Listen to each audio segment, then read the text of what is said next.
it's a new year. I am posting to YouTube and I'm excited to share these recipes with you.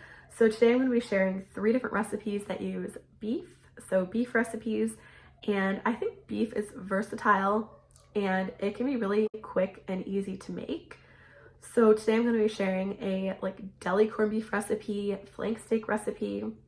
Flank steak is a bit of a more expensive cut, but we marinated it, threw it in the crock pot, and it lasted us for 2 meals, so that was really nice. And then also ground beef recipe. I actually have a crock pot meal on right now for dinner tonight. I'm going to show you that in another video, but I'm excited to share these recipes. They were all really delicious.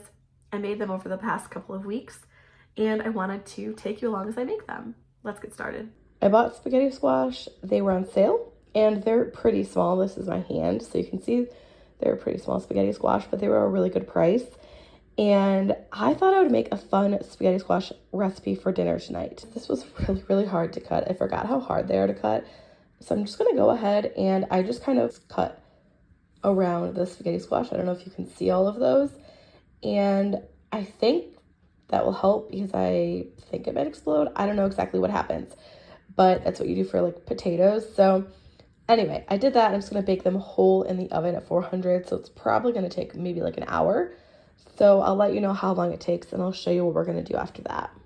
While the spaghetti squash is in the oven, I'm just gonna go ahead and cook up a pound of ground beef.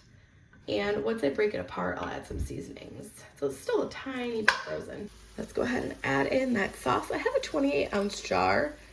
I think I'll add all the way down to about that line, so 3/4 of it. I might end up adding the whole thing. And I'm turned on my heat to low. I think I am just gonna add in the whole jar. I turned it down all the way to low. I'm gonna cover it and probably just let it kind of cook on the low heat until the spaghetti squash is done in the oven. It's been about 55 minutes. I'm gonna check it. I think it's probably done. That was only just barely fork tender. I didn't flip it like maybe I should have, but yeah, I'm gonna say that's definitely done. This is still piping hot. I only waited 10 minutes. But, oh yeah, this is definitely cooked through. I'm just going to use this towel to help me hold it. And I'm going to cut it. So I'm just going to take all of the seeds out first.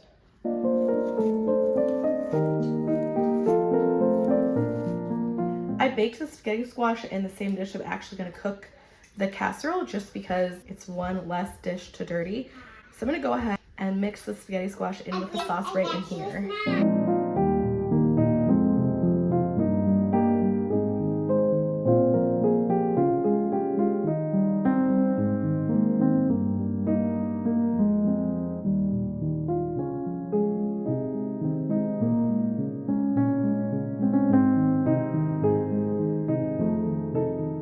It smells so good. It's savory with the meat sauce. It's sweet with the smell of that squash. So I'm really looking forward to this. So I have it fairly well mixed. I'm just gonna kind of even it out. I saved a little sauce for the top. I wasn't thinking about saving some, otherwise I would have saved a little bit more. And now I have cheese. I also turned my oven down to 350. And I wish I had different cheese, but this is just the cheese that I have. And I really want the Parmesan flavor. I love this cheese for on top of pasta, but baked it seems like it might be better to use just shredded, especially freshly shredded. But I don't always take the time to do that. So this is Parmesan that I'm putting on top. I also have some mozzarella that I'm gonna sprinkle on there. I thought of this because I've seen baked spaghetti recipes and they look so good. And I thought, let's just try it with a little fall spin, a squash. A squash spin off of that. So now I'm just gonna bake this at 350, and really I just want the cheese to melt, so you could even probably just broil it for a few minutes, but I have little kids and I tend to forget that I have the broiler on or I can't come in time. So I'm just gonna bake it at 350. So I'll do it for probably 20 minutes and we'll see how it looks. In the oven this goes. We all loved this. It was so good. I loved the spaghetti squash instead of pasta. We eat pasta a lot around here too, but the spaghetti squash just added a nice texture, a really nice sweet flavor.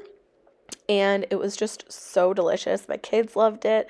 My husband loved it. We all really liked it. I feel like this is a great winter or fall meal when you want something cozy, but maybe a little lighter than like a pasta bake, but so, so good. I'd highly recommend this. I'll leave the recipe in the description.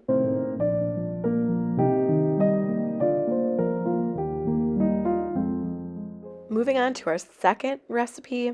This is so amazing. I can't wait to share it with you. And this is actually a slow cooker Korean style beef taco. So it was really easy to prep. I actually did this the night before I cooked it because you want to marinate the flank steak. So I chopped up an onion and made the steak marinade. This is actually also the sauce that goes in the crock pot and also the sauce that you'll eat with your taco. But it's just soy sauce. I used tamari.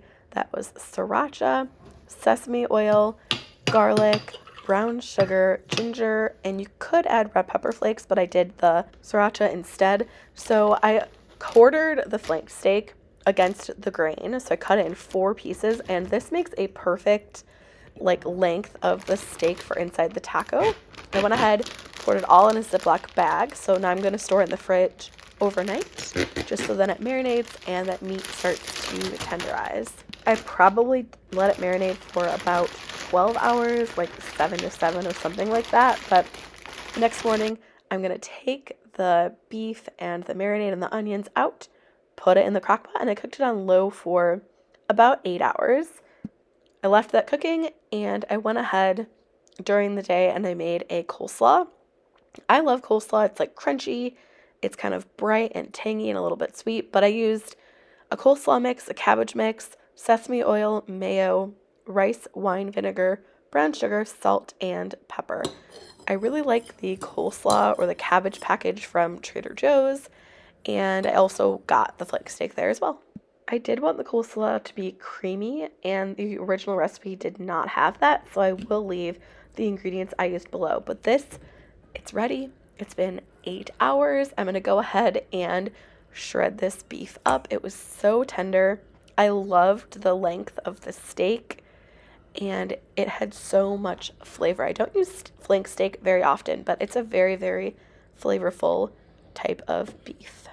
This recipe honestly is so amazing. I think I've made it 3 times. We made it for like a dinner party. We had my parents over, and it has such great flavor, great texture, just like falls apart in your mouth.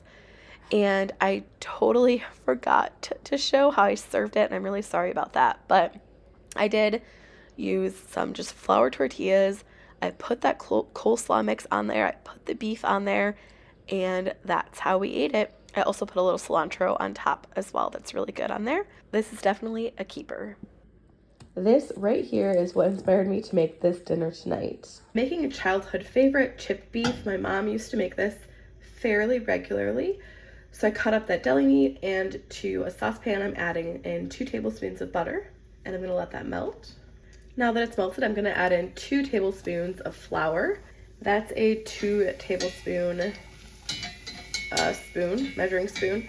So I just added in 1, and I'm just going to stir this until the flour cooks just for like a minute or so the butter kind of will thicken up. Now I'm going to add in milk a little bit at a time until I've added all of it. And then once I've added all the milk, I'm just going to let it cook until it thickens. So I'm going to bring it up to like a simmer and just keep cooking it until it gets nice and thick. And then we'll add the last 2 ingredients. I've never made this recipe before, but I loved it as a kid, and I have some deli meat. I was planning on freezing it, but then I thought of making this recipe, so I figured, hey, let's give it a try. I've actually never made it before, but I loved it as a kid. At this point, I've added all of the milk, and it is nice and smooth. So I'm going to stir it, regularly, but I'm just going to let it come to a simmer and thicken up before we add the remainder of the ingredients. I wanted to show you the consistency of it right now. So it's definitely thickened. It is kind of coating the back of the spoon a little bit. It's still falling off, so I'm probably going to give it like 1 or 2 more minutes, and then I think it'll be done. My husband and I were talking about the recipes our moms used to make, And my mom used to make a lot of these sorts of like roux-based recipes, like chipped beef, creamed eggs, biscuits and gravy, that sort of thing. But I'm gonna turn off the heat and I'm gonna add the tiniest bit of cayenne. I want my kids to eat this, so I'm only gonna add a little bit. And then I'm gonna add in this corned beef. I'm not sure if I'm gonna add in the whole amount that I cut up. I might end up freezing some. But I have never made this. What are some recipes that your parents used to make or grandparents that you used to eat regularly but you just haven't made as an adult? I'd be curious to know. Leave it in the comments below. So it's nice and thick. I don't know if you can see that really well. Yeah, I don't think I need to add any more beef. I probably should have just doubled the amount of like milk, butter, and flour, but it looks super, super good. This texture looks so nice and I just can't wait to eat it. So I'm gonna go ahead and put this on toast and that's how I'm gonna eat it. So I'm just gonna toast some bread, put some butter on it, just a tiny, tiny bit of butter, and then put this on top. I guess I'll go ahead and just try it to make sure it has flavor. I mean, the meat will be really salty, but I didn't add anything besides for cayenne in terms of seasoning. So usually I add, more seasoning to recipes, but I'll go ahead and give it a try. I love it. It reminds me of growing up and eating it as a kid. And as for the remainder of the deli meat that's left over, this is probably about a third of what I started with, so I could make this recipe again. But I was also thinking this would be really good since it's corned beef and eggs and like an omelet or scrambled eggs. Anyway, I'm just gonna freeze the rest. It's actually nap time. I tried a bite, but I'm actually gonna make it up for dinner in a little while. But it looks like I probably didn't have to add quite so much meat, but I didn't measure it. I just used what I thought was good, but it honestly tastes delicious. I think this will be easier for my kids to eat. I do have a 2- and 4-year-old, and this thick consistency seems like it'll be a lot easier to eat. But next time I'll probably make it a little bit like creamier and not so meat filled, but super good. And I'm gonna add some green onion to the top, and I think that'll just take it up a notch and make it super delicious. If you've never had this before, I really recommend it. It's a nice, comforting meal that honestly took 15 minutes, so super easy and tasty. I like this just the way it is. It's comforting. It reminds me of, growing up. But if you want to amp up the flavor, add some garlic powder, some pepper, something like that to make it a little bit more flavorful. I love it. The green onion added such a nice flavor as well. Thanks for watching. I hope you enjoyed these easy beef recipes, and I hope to see you all again. Bye.